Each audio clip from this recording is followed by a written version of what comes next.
ஆண்டவரே, என் வீட்டுல என் விளக்கற ரொம்ப கொடிய நோய் அவதிப்பட்டு இருக்கா.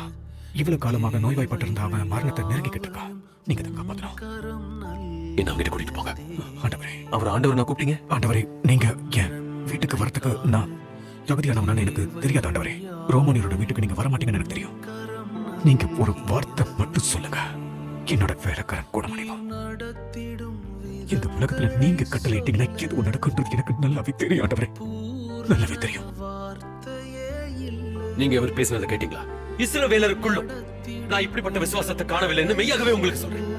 ஆனா ஆனா இந்த மனுஷன் நான் இதுவரை சந்திச்ச யாரையும் விட என்னால செய்ய முடியும்னு அவர் நம்புறதுல அதிக தைரியமும் நம்பிக்கையும் கொண்டிருக்காரு. நீங்க போலாம். நீங்க விசுவாசித்தபடியே உங்களுக்கு ஆக கடவுது. நீங்க நம்ப போறதில்ல. நான் இனிமே நம்புறேன்.